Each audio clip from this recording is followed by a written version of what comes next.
Father, she said at last, it is not that I am willful, but it seems somehow as if I had the power to look into the hearts of men. It is the heart of a man, and not his face, that really matters. I have not yet found one youth who in his way is really beautiful. A little later, a strange thing happened. There came into the little village an Indian named Oseo. He was many years older than Owini, and was poor and ugly too. Yet Owini married him. How the tongues of her 9 proud sisters did wag. Had the spoiled little thing lost her mind? They asked. Oh well, they always knew she would come to a bad end, but it was pretty hard on the family. Of course, they could not know that Owini had seen, or what Owini had seen at once, that Oseo had a generous nature and a heart of gold. He had the beauty of a noble mind and the fire and passion of a poet. That was why Owini loved him. She knew too that he needed her care, and that made her love him all the more. Now, though Owini did not know it, Oseo was really a beautiful youth on whom an evil spell had been cast. He was in truth the son of the king of the evening star, that evening star which shines so gloriously in the western sky, just above the rim of the earth as the sun is setting. Often on a clear evening it shone and sparkled in the purple twilight, like some glittering jewel. So close it seemed, and so friendly, that the little children would reach out with their hands to it. They thought that they might reach it and keep it always for their own. The older children would say, it is so beautiful. Surely it must be a bead on the garments of the Great Spirit himself. Little did they know that the poor, despised Oseo was the son of the king of the evening star. And when he too stretched out his arms toward it and murmured words they could not understand, they all made fun of him. There came a time when a great feast was given in a nearby village. All of Owini's family were invited to the feast. They set out on foot. The 9 proud sisters and their husbands walked ahead, much pleased with themselves and their fine clothes.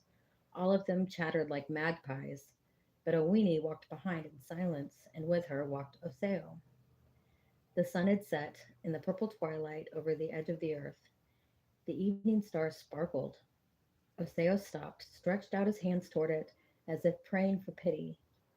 When the others saw him, they all made merry, laughing and joking and saying unkind things about him. Instead of looking up in the sky, said one of the sisters, he had better be looking on the ground, else he may stumble and break his neck. Then, calling back to him, she cried, look out! Here's a big log. Do you think you can manage to climb over it? Hoseo made no answer, but when he came to the log, he paused again. It was the trunk of a huge oak tree which the wind had blown down. There it had lain for years. Just as it fell, the leaves of many summers lay thick upon it. There was one thing, though, the sisters did not notice. The trunk of the tree was hollow. It was so big around that a man could walk inside it from one end to the other without stooping. But Oseo did not pause because he was unable to climb over it. There was something strange and magical about the great hollow trunk. He gazed at it a long time, as if he had seen it in a dream and had been looking for it for a long time. What is it, Oseo? Asked Owini, touching him on the arm. Do you see something that I cannot see? But Oseo only gave a shout that echoed through the forest and leaped inside the log. Then, as Owini, a little frightened, stood there waiting, a man came out from the other end of the log. Could it be Oseo? Yes, it was he. But how changed he was! No longer was he old, bent, and ugly. No longer was he weak and ailing. A beautiful youth, strong and straight and tall, stood before them. Oseo's enchantment was at an end, but the evil spell had not been wholly lifted after all. As Oseo approached, he saw that a great change was taking place in Owini. Her glossy black hair was turning white. Deep wrinkles lined her face. She walked with a feeble step, leaning on a staff. He had regained his youth and beauty, but she had suddenly grown old. "Oh, my dearest one," he cried, "the evening star has mocked me in letting this misfortune come upon you. Better far had I remained as I was. Gladly would I have borne the jeers and laughter of your people rather than let you be made to suffer." "As long as you love me," answered Owini, "I am content. If I had the choice to make, and only one of us could be young and fair, it is you, Oseo, that I would wish to be made beautiful." Then he took her in his arms and caressed her, vowing that he loved her more than ever for her goodness of heart. Then together they walked hand in hand, as lovers do. When the proud sisters saw what had happened, they could not believe their eyes. They looked with envy at Oseo. He was now far handsomer than any one of their husbands. In his eyes was the wonderful light of the evening star. When he spoke, all men turned to listen and admire him. The hard hearted sisters had no pity for Owini. Indeed, they were pleased to see that she could no longer dim her beauty. They thought that people no longer would be singing her praises in their jealous ears. The feast was spread, and all made merry but Oseo. He sat like one in a dream. He neither ate nor drank. From time to time he would press Owini's little hand and speak loving words of comfort in her ear. But for the most part he sat there, gazing through the door of the tent at the beautiful starry sky. Soon a silence fell on all the company. From out of the night, from the dark, deep forest, came the sound of music. It was low, sweet music that was like, yet unlike, the song sung by the thrush in summer twilight. It was magical music such as none has ever heard. It came from a great distance, rising and falling on the quiet summer air. All those at the feast listened in great wonder. And well they might. To them it was only music, but to Oseo it was a voice that he understood, a voice from the sky itself, the voice of the evening star. These were the words that he heard: "Suffer no more, my son, for the evil spell is broken. Hereafter no magician shall work you harm. Suffer no more. The time has come when you shall leave the earth and dwell with me in the heavens. Before you there is a dish on which my light falls, blessing it and giving it a magic power. Eat of this dish, Oseo, and all will be well." So Oseo tasted the food before him. Behold, the tent began to tremble. It rose slowly into the air, up above the treetops, up, up toward the stars. As the tent rose, the things within it were wondrously changed. The kettles of clay became bowls of silver. The wooden dishes became scarlet shells. The bark of the roof and the poles were changed into glittering jewels that sparkled in the bright light of the stars. Higher and higher rose the tent. Then the 9 proud sisters and their husbands were changed into birds. The men became robins, thrushes, and woodpeckers. The sisters were changed into various birds with bright feathers. The 4 who had chattered most, whose tongues were always wagging, now became magpies and blue jays. Oseo sat gazing at Owini. Would she too change into a bird and be lost to him? The very thought of it made him bow his head with grief. Then, as he looked at her once more, he saw her beauty suddenly restored. The colors of her garments were to be found only where the dyes of the rainbow were made.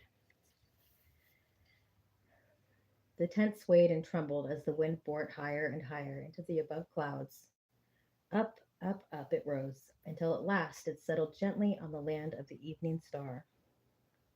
Oseo and Owini caught all the birds and put them in a great silver cage. They seemed quite content in each other's company. Just then they saw Oseo's father, the king of the evening star, coming to greet them. He wore a flowing robe spun from stardust, and his long white hair hung like a soft, fleecy cloud upon his shoulders. "Welcome," he said, "my dear children. Welcome to the kingdom in the sky. It has always awaited you. The trials you have passed through have been bitter, but you have borne them bravely. Now you will be rewarded for your courage and devotion. Here you will live happily. Yet of one thing you must beware. He pointed to a little winking star in the distance, hidden from time to time by small clouds. On that star, he said, lives a magician named Wabino. He has the power to send his rays, like so many arrows, at those he wishes to injure.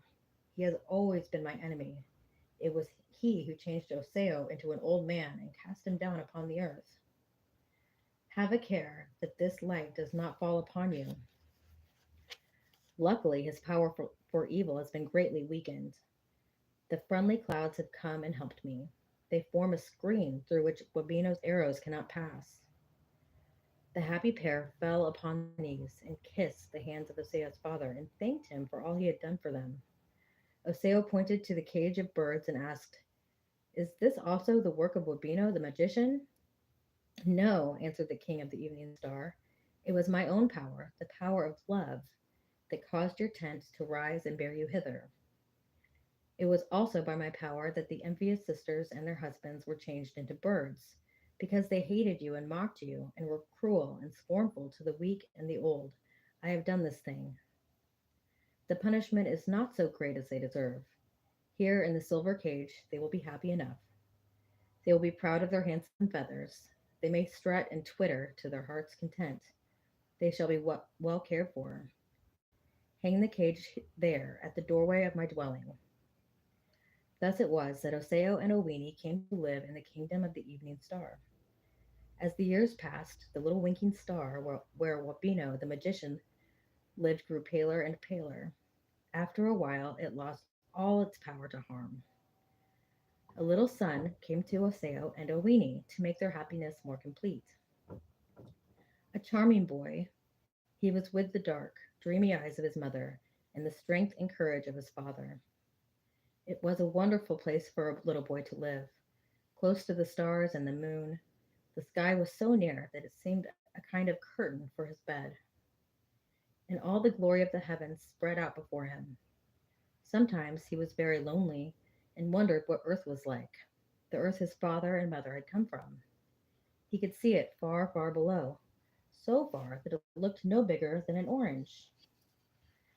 Sometimes he would stretch out his hands toward it, just as the little children on earth stretched out their hands to the moon. His father had made him a bow with little arrows, and this was a great delight to him.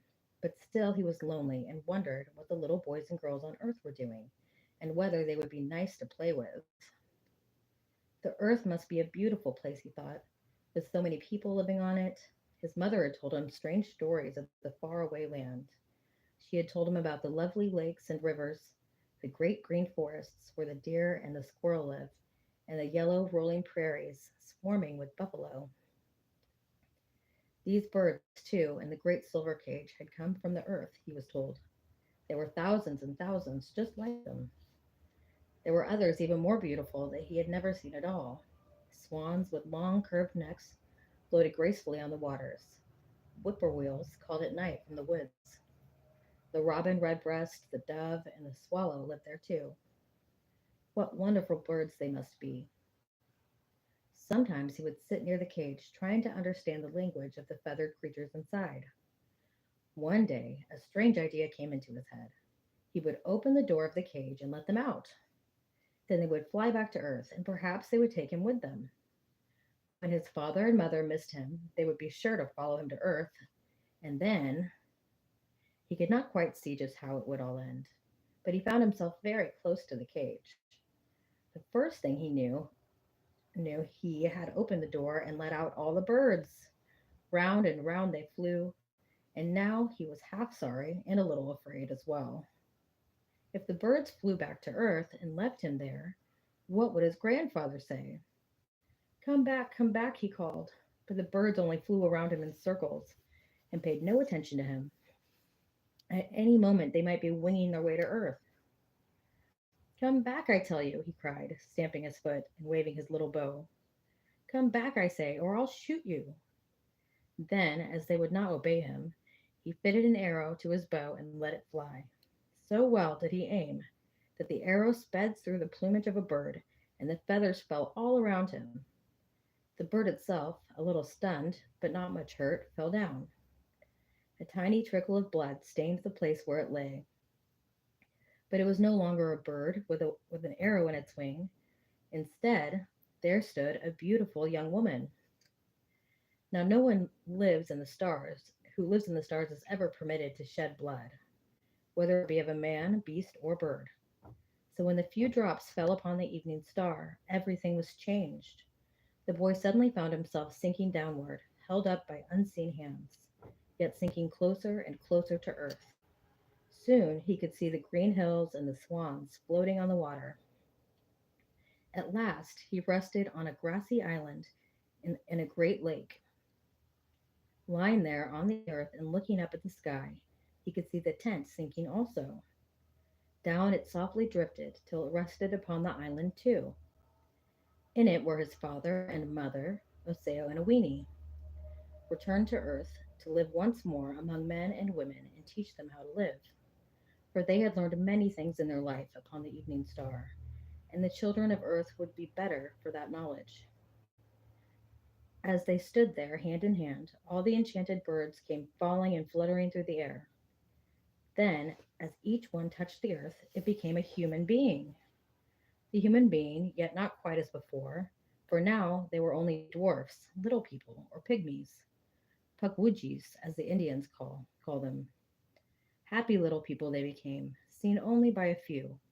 On a summer night, fishermen would sometimes see them dancing in the light of the evening star on the sandy, level beach of the Great Lake. The end.